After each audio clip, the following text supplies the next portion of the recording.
ব্যস্ততম নগরী বরিশালে প্রায় ২ শতাব্দীর ইতিহাসের জীবন্ত সাক্ষী বরিশাল বিভাগীয় জাদুঘর।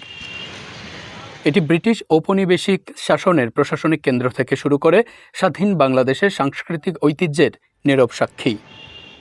যে জাদুঘরের দায়িত্ব ছিল বরিশালের ইতিহাস, ঐতিহ্য, সংস্কৃতি ও গৌরবময় অতীতকে ভবিষ্যৎ প্রজন্মের সামনে তুলে ধরা, সেই জাদুঘর অবহেলা আর অযত্নের নির্মম বাস্তবতায় হারিয়ে ফেলেছে নিজের অস্তিত্ব। অপরিকল্পিত পরিবেশ, সীমিত সংগ্রহ, হকারদের দখল আর পরিচ্ছন্নতার অভাব সব মিলিয়ে ঐতিহাসিক প্রতিষ্ঠানটি যেন নিজেই সংরক্ষণের আবেদন জানাচ্ছে। বরিশাল বিভাগীয় জাদুঘরটি 1821 সালে ব্রিটিশ শাসনামলে নির্মিত বরিশালের প্রাচীনতম সরকারি স্থাপনাগুলোর একটি। জাদুঘরে প্রবেশ করতেই চোখে পড়ে সময়ের ক্ষতচিহ্ন, ভবনের বিভিন্ন দেয়ালে ফাটল, কোথাও কোথাও পলেস্তার খসে পড়েছে। দীর্ঘদিনের ব্যবহারে ভবনের বিভিন্ন অংশ নড়বড়ে হয়ে পড়লেও প্রয়োজনীয় সংরক্ষণ ও সংস্কারের দৃশ্যমান উদ্যোগ খুব একটা চোখে পড়ে না। জাদুঘরের সামনের চিত্র আরও হতাশাজনক। পুরো ফুটপাত জুড়ে হকারদের দোকান। এতে ঐতিহাসিক ভবনটির সৌন্দর্য যেমন আড়াল হয়ে যায়, তেমনি দর্শনার্থীদের চলাচলেও সৃষ্টি হয় ভোগান্তি। স্থানীয়দের অভিযোগ, কিছু অসচেতন ব্যক্তি জাদুঘরের বাইরের দেয়ালকে প্রস্রাবখানা হিসেবে ব্যবহার করেন। এমন দৃশ্য শুধু জাদুঘরের সৌন্দর্যই নষ্ট করছে না, বরং নগর ব্যবস্থাপনার দুর্বলতাকেও সামনে এনে দিচ্ছে। বরিশালের নিজস্ব ইতিহাস, নদীকেন্দ্রিক জীবন, নৌসংস্কৃতি, কৃষি, লোকজ ঐতিহ্য, ভাষা আন্দোলন, মুক্তিযুদ্ধ, কীর্তিপাশা জমিদার বাড়ি, শের-ই বাংলা একে ফজলুল হক, কবি জীবনানন্দ দাশ, অশ্বিনী কুমার দত্ত, চারণ কবি মুকুন্দ দাস সহ দক্ষিণাঞ্চলের ইতিহাসের অসংখ্য গুরুত্বপূর্ণ অধ্যায় আরও বিস্তৃতভাবে তুলে ধরা সম্ভব। বিশেষজ্ঞদের মতে বরিশাল বিভাগীয় জাদুঘরকে ঘিরে একটি সমন্বিত পরিকল্পনা গ্রহণ করা জরুরি।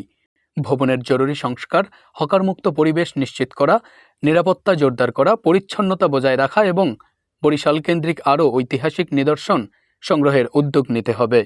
এখানে আরও কিছু অ্যাড করা যাইতো, এখানে যেগুলো আসলে নাই, বরিশালে ছিল হয়তো বা আগে, অন্য কোথাও থেকে সংগ্রহ করে এখানে আনা উচিত বলে আমি মনে করি। মানে দেখা যায় এখান থেকে উঠতে সিঁড়িটা একদম কীরকম আটটুক মনে হয় চাকচিক্য থাকলে ভালো হয় সেটা। কারণ বর্তমান সময়ের যে ছেলেমেয়েরা বলা যায় যে এরা পুরাতন জিনিস সম্পর্কে তেমন ধারণা নাই বললেই চলে, তো এখানে আসলে ওই বিষয়ে জানতে পারবে। এই জনপদকে যদি তুলে ধরতে হয় তাহলে আমাদের ইতিহাস ঐতিহ্যকেও কিন্তু তুলে ধরতে হবে, এবং তা এই জাদুঘরের মাধ্যমেই তুলে ধরা সম্ভব।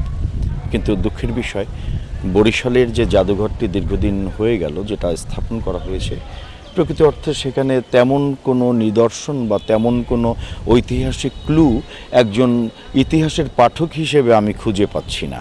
এই অঞ্চলের যে প্রত্নতাত্ত্বিক উপাদানগুলো আছে কি নেই সেটা কিন্তু গবেষণার দাবি রাখে।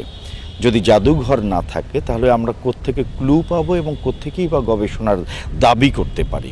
এই জাদুঘরটির যত্ন যেভাবে নেওয়া উচিত, বা জাদুঘরের যে সমস্ত ঐতিহাসিক যে উপাদানগুলি যেগুলো সংরক্ষণ করা দরকার, সেটা সেভাবে করা হচ্ছে না বলেই মনে হচ্ছে। কারণ এখন পর্যন্ত ছাত্রছাত্রীদের মধ্যে আমি সেরকম কোনো আগ্রহ দেখি না যে এই জাদুঘরটি পরিদর্শন করার। জাদুঘর পরিদর্শন না করলে এই অঞ্চলের যে সমৃদ্ধ ইতিহাস সেটি কিন্তু এই প্রজন্মের যারা ছাত্র বা বিদ্যার্থী বা যে তরুণ যুবকরা তারা কিন্তু জানবে না। তো সুতরাং তাদেরকে ইতিহাসের দিকে আকৃষ্ট করতে হলে এবং গৌরবান্বিত ইতিহাস যদি তাদের সামনে তুলে ধরা না হয়, তাহলে আগামী দিনে তারা এই নতুন যে বাংলাদেশ যেটা আমরা নির্মাণ করতে যাচ্ছি, সেই বাংলাদেশে দায়িত্ব গ্রহণ করার মতো যে যোগ্যতা, সেই যোগ্যতাটাও কিন্তু তখন দেখা যাবে ঘাটতি থেকে যাবে।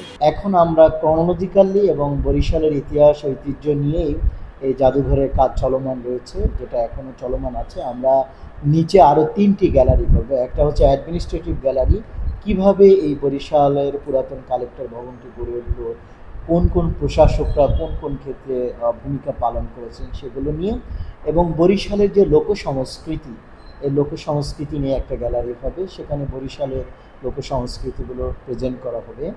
একই সাথে দর্শনার্থী থেকে শুরু করে বিভিন্ন গণ্যমান্য ব্যক্তি, সুশীল সমাজ থেকে দাবি উঠেছে যে একটা মুক্তিযুদ্ধ ভিত্তিক গ্যালারি ইনস্টল করা।